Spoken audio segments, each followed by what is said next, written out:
Baiklah, di sini saya akan menyampaikan sedikit materi mengenai kepemimpinan pendidikan. Sebelumnya, di sini saya akan menjelaskan apa sih kepemimpinan pendidikan itu. Nah, kepemimpinan pendidikan itu merujuk pada kemampuan seseorang untuk memimpin dan mengelola proses pendidikan dengan efektif. Hal ini meliputi pengambilan keputusan, pengelolaan sumber daya, dan pembentukan budaya sekolah yang positif. Pemimpin pendidikan berperan penting dalam menciptakan lingkungan belajar yang mendukung, memotivasi, dan meningkatkan kinerja siswa serta guru. Adapun karakteristik pemimpin pendidikan yang efektif. Yang pertama, visi yang jelas. Pemimpin pendidikan yang sukses memiliki visi yang jelas tentang tujuan sekolah dan arah yang ingin dicapai. Mereka dapat mengkomunikasikan visi ini dengan baik kepada semua pihak terkait. Yang kedua, kemampuan komunikasi. Keterampilan komunikasi yang baik membantu pemimpin untuk menjalin hubungan yang kuat dengan guru, siswa, dan orang tua. Ini penting untuk membangun kepercayaan dan kolaborasi. Selanjutnya, keterlibatan dan partisipasi.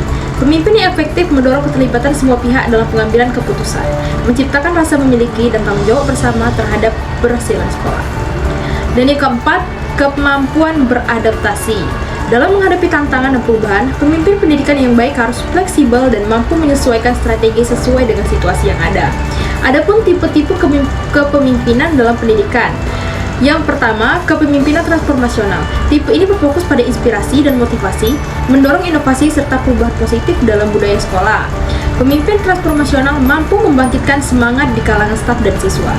Selanjutnya ada kepemimpinan transaksional. Tipe ini lebih berorientasi pada hasil dan efisiensi. Pemimpin transaksional memfokuskan perhatian pada pengelolaan tugas dan sumber daya untuk mencapai tujuan yang telah ditetapkan. Dan yang ketiga ada kepemimpinan servan. Pemimpin servan mengutamakan kebutuhan orang lain, baik siswa maupun staf. Mereka berkomitmen untuk mendukung pengembangan individu dan menciptakan lingkungan yang inklusif. Dan yang keempat ada kepemimpinan partisipatif.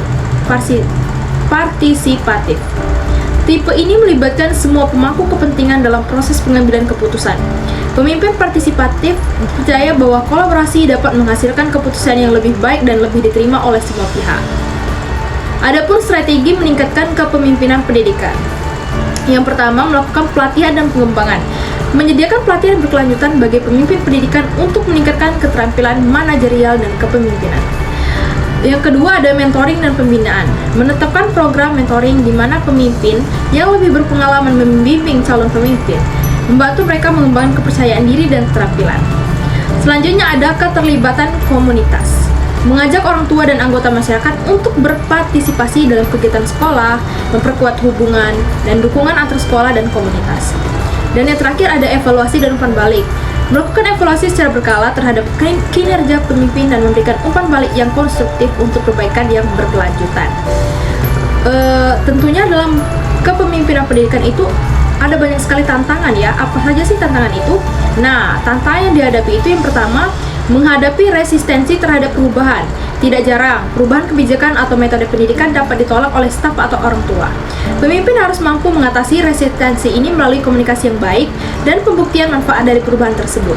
Yang kedua ada mengelola konflik. Tahu kan apa itu konflik? Konflik itu seperti pertengkaran atau perbedaan pendapat atau apa ya. Dalam lingkungan sekolah sering terjadi perbedaan pendapat. Pemimpin harus memiliki keterampilan untuk menangani konflik secara efektif agar tidak mengganggu proses belajar mengajar. Dan yang terakhir ada memastikan keberlanjutan. Tentunya ini menjadi tantangan dalam kepemimpinan pendidikan ya, karena pemimpin perlu merancang program yang berkelanjutan dan memastikan bahwa inisiatif pendidikan tetap berjalan meskipun ada perubahan dalam kepemimpinan atau sumber daya. Adapun studi kasus, contoh pemimpin pendidikan yang sukses ya. Misalnya, seseorang yang berhasil meningkatkan kinerja akademik sekolahnya dengan menerapkan metode pembelajaran inovatif atau membangun program kolaborasi dengan orang tua dan komunitas. Baiklah, dan yang terakhir, penyampaian materi dari saya yaitu kesimpulan dari pembahasan yang saya jabarkan tadi atau saya jelaskan tadi ya, bahwa pemimpin pendidikan yang baik tidak hanya fokus pada hasil akademik, tetapi juga pada pengembangan karakter dan keterampilan sosial siswa. Baiklah, sekian penyampaian atau penjabaran materi yang telah saya jelaskan. Saya ucapkan terima kasih. Bye-bye guys.